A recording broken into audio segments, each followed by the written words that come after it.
आज हम दी art of impossible किताब के एक बहुत ही कमाल के तरीके को समझने वाले हैं। ये पूरा विश्लेषण सीधे किताब के 10वें चैप्टर से है, जो हमें कुछ भी सीखने के लिए 5 स्टेप्स का एक फ्रेमवर्क देता है। तो ये जो फ्रेमवर्क है ना, ये हमें किसी भी मुश्किल से मुश्किल टॉपिक को समझने के लिए एक बिल्कुल साफ रास्ता दिखाता है। चलिए फिर इस चैप्टर की गहराई में उतरते हैं और देखते हैं कि आखिर ये 5 कदम हैं क्या। सीखने की ये पूरी 5 स्टेप वाली प्रोसेस एक बहुत ही आम सवाल से शुरू हुई, जो हम सब ने कभी ना कभी खुद से जरूर पूछा होगा। ये सिर्फ कोई किताबी सवाल नहीं है, बल्कि एक असली उलझन है, और इसी उलझन ने इस पूरे सिस्टम को जन्म दिया। जब भी हम कुछ नया और मुश्किल सीखने की कोशिश करते हैं ना, तो अक्सर फ्रस्ट्रेशन होती है, खुद पर शक होता है। लेकिन पता है क्या, असल में ये एक बहुत अच्छी निशानी है। ये इस बात का सिग्नल है कि कुछ बहुत जरूरी होने वाला है। कमाल की बात यह है कि किताब भी इस फीलिंग को बिल्कुल नॉर्मल मानती है।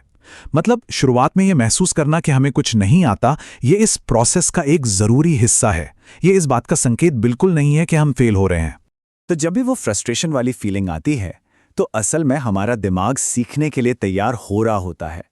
वो नॉरएपिनेफ्रिन नाम का एक केमिकल छोड़ता है, जो फोकस करने और सीखने के लिए बहुत जरूरी है।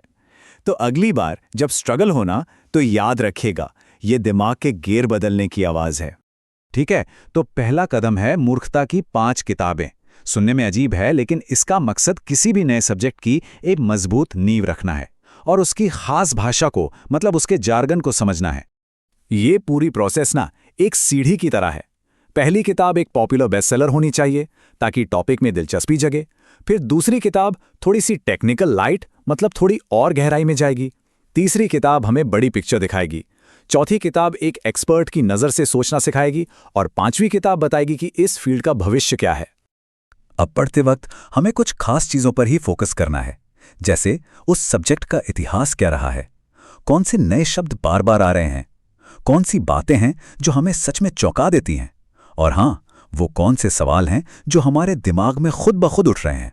पहले स्टेप में हमने किताबें पढ़ी, जो एक तरह से पैसिव लर्निंग है।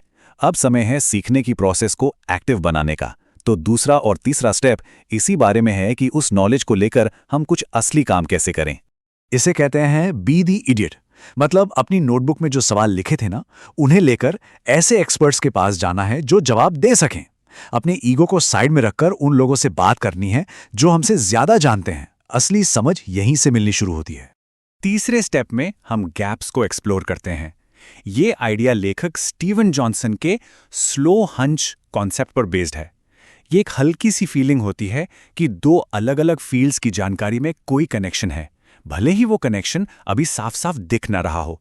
ये एक इशारा है कि कुछ इंटरेस्टिंग होने वाला है। देखिए, नॉलेज हमेशा साफ सुथरे डिब्बों में नहीं आती। सबसे बड़ी खोजें अक्सर 2 सब्जेक्ट्स के बीच की खाली जगहों में होती हैं। जब कोई इन गैप्स को पहचान लेता है ना, तो समझिए कि वो कुछ बड़ा करने की कगार पर है। अब हम आ गए अगले फेज में, जहां सारी जानकारी सच्ची समझ में बदल जाती है। ये स्टेप्स सीखी हुई हर चीज को एक साथ जोड़ने और उसे वाकई में अपना बनाने के बारे में है। जर्नलिज्म में एक कहावत है कि 3 सोर्स मिल गए तो फैक्ट बन गया।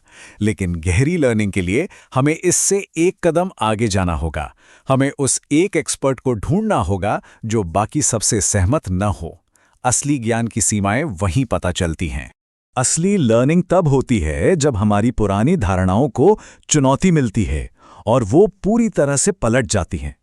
ये थोड़ा असहज महसूस हो सकता है, लेकिन ये इस बात का पक्का संकेत है कि हम सच में कुछ नया समझ रहे हैं। और अब 5वां और आखिरी कदम, कहानी खोजें। हमारा दिमाग ना पैटर्न और कहानियां ढूंढने के लिए ही बना है। जब हम कारण और प्रभाव को जोड़ पाते हैं, तो हमारा दिमाग हमें डोपामाइन का एक छोटा सा किक देकर रिवॉर्ड करता है, जिससे वो लर्निंग और भी मजबूत हो जाती है। वोल्फ्रेंड शूल्स का बंदरों पर किया गया एक एक्सपेरिमेंट इसे बहुत अच्छे से समझाता है। शुरुआत में बंदर को जूस मिलने पर डोपामाइन मिलता है, फिर जल्दी ही दरवाजा खुलने पर ही डोपामाइन मिलने लगता है, और आखिर में सिर्फ कदमों की आहट से ही डोपामाइन रिलीज हो जाता है। हमारा दिमाग इनाम के सबसे पहले सिग्नल को पकड़ने के लिए पीछे की तरफ काम करता है। यही कहानी कहने का बायोलॉजिकल आधार है। तो इसका प्रैक्टिकल तरीका क्या है? जो कुछ भी सीखा है उसकी कहानी किसी और को सुनाएं। ये कहानी सुनाने का जो एक्शन है ना, ये दिमाग में न्यूरल पाथवे को मजबूत करता है और डोपामिन रिलीज करता है और उस ज्ञान को हमेशा के लिए लॉक कर देता है। तो ये थे सीखने के 5 कदम, लेकिन यात्रा यहीं खत्म नहीं होती। कुछ आम पेच मतलब जाल हैं जिनसे हमें बचना चाहिए ताकि हमारी सारी मेहनत बेकार ना चली जाए। पहला है येलो बेल्ट का खतरा, यानी ये मान लेना कि थोड़ी बहुत जानकारी होना ही एक्सपर्टीज है। और दूसरा है एक्सपर्ट का श्राप। जितना ज्यादा सीखते हैं उतना ही लगता है कि कितना कम जानते हैं, पर इसे फ्रस्ट्रेशन की तरह नहीं बल्कि और सीखने की मोटिवेशन की तरह देखना चाहिए। और एक बहुत जरूरी बात याद रखनी है, ये 5 स्टेप की जो प्रोसेस है वो किसी सब्जेक्ट के बारे में नॉलेज हासिल करने के लिए है। ये कोई काम करना सीखने यानी एक स्किल बनाने जैसा नहीं है। उसके लिए एक बिल्कुल अलग अप्रोच की जरूरत होती है। तो अब नॉलेज तो है, लेकिन सवाल ये है कि क्या इस नॉलेज को एक स्किल में बदलने की तैयारी है? असंभव की कला के माध्यम से हमारी यात्रा के अगले विश्लेषण में जरूर जुड़ें, जहां हम ठीक इसी सवाल पर बात करेंगे। All right, welcome. Today we're jumping right into Chapter 10 of Stephen Kotler's incredible book, The Art of Impossible. We're going to break down his super powerful 5-step framework for learning, well, just about anything. Seriously, if you've ever wanted to get up to speed on a totally new topic, this is your roadmap. So where did this whole idea come from? Well, it all kicked off with a pretty simple question a college student asked the author on a chairlift. How do you know when you know enough about something to really have an opinion? And that one question, it sent him down the path to creating the very process we're about to walk through together. So here's the game plan. It's a 5-step journey, and they're not always easy steps. First, we'll build a solid foundation with what he calls the 5 books. Then, we'll learn how to play the idiot to really learn from the experts. After that, we're going to hunt for the gaps, ask the right kind of questions, and finally, lock it all in by creating a story. So, let's get into it. But hang on. Before we even get to step 1, we've got to talk about mindset. Because let's be real, deep learning, it's not always comfortable. In fact, a lot of the time, it's the exact opposite. This is so important. That feeling of frustration, when you feel overwhelmed and maybe even a little bit stupid, that's not a sign you're failing. It's actually a biological signal that you are on the right track. That frustration literally triggers the release of neurochemicals like norepinephrine, which are absolutely essential for building new pathways in your brain. It's your brain saying, hey, pay attention, this is important. Okay, so on to step 1, building our foundation. It's called the 5 books, but the author adds a key phrase of stupid. And that's totally intentional. Why? Because the whole point is to lean into that initial confusion and not beat yourself up about it. And you got to understand, this isn't just some academic theory he cooked up. Kotler developed this method over 30 years as a journalist, where the stakes were incredibly high. He had to learn really complex stuff, fast, and get it right. Because like his editor told him, with 1 million readers, getting it wrong just wasn't an option. Now, the real magic of this step is the structure. You don't just grab any 5 books, there's a strategy. You start with something fun and popular to just get excited and see the landscape. Then you build on that with something a little more technical. By book 4, you're finally tackling the really hard stuff, seeing the problems the actual experts are wrestling with, and you finish up by looking at where the field is going. The goal here isn't to be a master yet. It's all about strategically building a map of the territory. So, after you've done all that reading, your notebook should be just full of questions you couldn't answer. And that's the perfect starting point for step 2. Now it's time to go find the people who do have the answers. All right, this next part takes some guts. It's all about checking your ego at the door and intentionally having conversations with people who are way, way smarter than you on this subject. You have to be willing to be the person who knows the least, because honestly, that's where the fastest learning happens.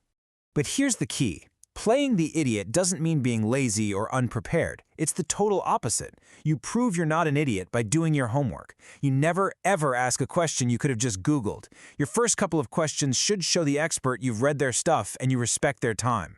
That's what makes them feel comfortable, and that's when they really open up and give you those deep insights you're after. Okay, so we've built our foundation through reading and talking to the pros. Now the whole process starts to shift a little. Steps 3 and 4 are where we go from structured learning to, well, creative discovery. This is all about chasing your curiosity and looking for what's missing.